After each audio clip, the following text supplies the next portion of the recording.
હવે શાંતિદાસજી મહારાજે જ્ઞાન ગોદડીમાં એક એવી જાણ કરી છે કે પુણ્ય કેને કહેવાય. અન્નદાન, સાચું અન્નદાન. એમણે એવી વાત કરી છે, તમે જ્યારે ભોજન દાન કરો ત્યારે તમારા મિત્રોને, તમારા સગાઓને કે પાડોશીઓને અથવા પૈસાદારોને જમાડો. એમાં માન ખાટવા જેવું કશું નથી, કેમ કે એ તો રિવાજ છે, તે ખોટું નથી, પણ એ પુણ્યનું કામ નથી. એ તો વેપાર જેવું છે, લેણ દેણ જેવું વ્યવહાર છે. આજે તમે એમને બોલાયા અને કાલે એ તમને બોલાવશે. આપ્યું તે મળ્યું, તે ધર્મ ના કહેવાય. ધર્મનું કામ જો કરવું હોય અને તેનો બદલો ઈશ્વરની કૃપામાં મેળવવો હોય તો એવા લોકોને જમાડો કે જે તમને સામું નોતરું ના આપી શકે અને તેનો બદલો વાળી ના શકે, તો જ સાચું સત્કર્મ થયું કહેવાય. બંધ.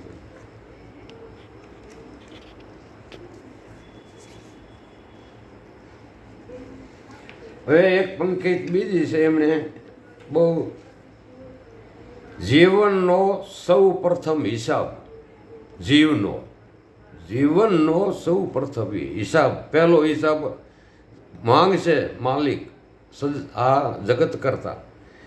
જીવનના અંત સમયે અને મૃત્યુની છેલ્લી ઘડીએ આત્મા જ્યારે હિસાબ લેશે ત્યારે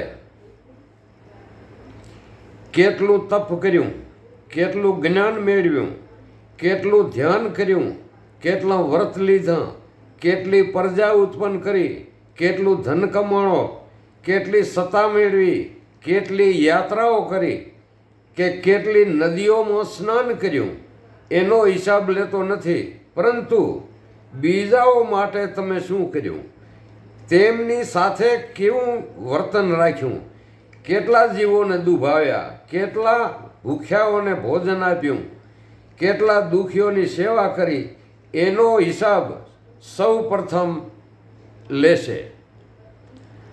આ બીજું એમનું એવી ભલામણ આ જ્ઞાન ગોદડીમાં. આમાં શું સીધી જ ભાષા અને આને આપણે અર્થ સમજીએ એટલે આપણને સમજાય એવું જ એમને માલિકો બધું મૂકેલું છે. અને આ તો ઠીક છે,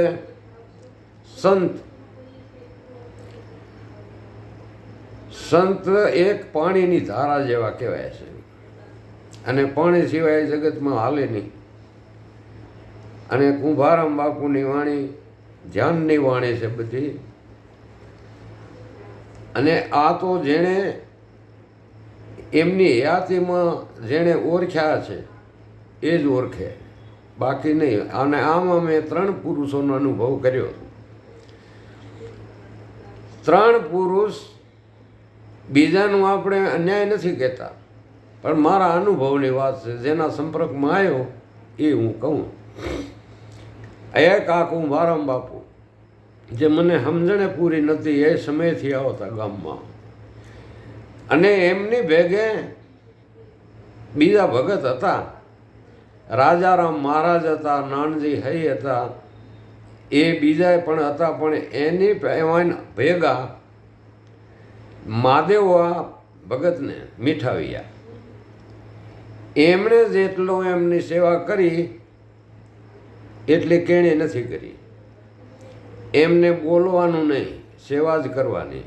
કોઈ સમય પણ મેં એમનો મોઢા ઉપર રીહ ઘૂસો એવું મેં નહોતું જોયું.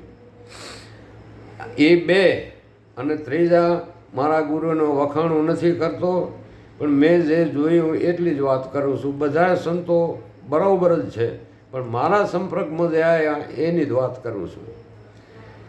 એ શાંતિદાસજી મહારાજ પણ એ ગતિના જ હતા. પોતે જ્યાં રહેતા હતા એ જગ્યાએ, એ આદિવાસી એરિયો, હવે ચારે બાજુ જ્યારે મોલને પાણી પાવું હોય તો અહીંયા કને પૈસા ન હોય, એટલે આ મહારાજ કને આવતા કે બાપુ તમે આમાં ભાગવું રાખો ને તો અમારા છોકરાને પશુપાલન થાય કે, અને કે પાણી તો અહીંયા આવતું નથી, અમારે પાણી મૂકવાનો પૈસા ન હોય. તો એમ કરી અને શાંતિ બાપુ પૈસા દેતા.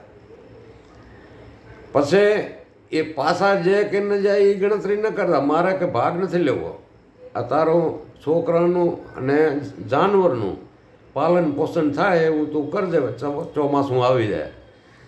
એમની એ ગતિ હતી. પોતે રહેણાંક હતી એ જગ્યાએ કોઈ ગાય કે ભેંસ પોતે ન રાખતા.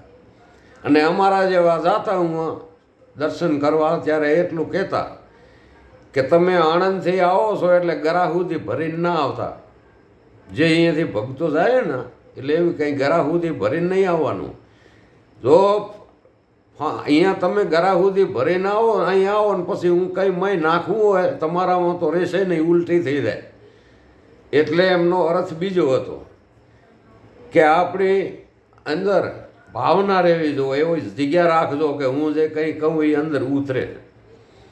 એટલે એ વાત એમની ખરી કહેવાય કે એમને એ સંતોનું તો આડકતરી રીતે સમજાવવાની એમની ફરજ જ હોય છે. અને આપણા માટે એમણે કેટલાય ચોપડીઓમાં આખા હાથ ઘસી નાખ્યા. કોને માટે? આ સંતોએ જે કંઈ વાણી મૂકી ગયા એ પ્રસાદ છે. અને પ્રસાદ છે એ પ્રસાદ આપણે મીઠી લાગે છે, એક બાજુ કડવો ઘૂંટ્યો છે પણ અંદર ઉતરી જાય તો એનું દુઃખ મટી જાય. એટલે આ જગતમાં સંત સાધુના ટેકા છે. આમ તો ભરમણ ટકી જેવું છે ને કે અત્યારે તો કેમ ને કેમ છે.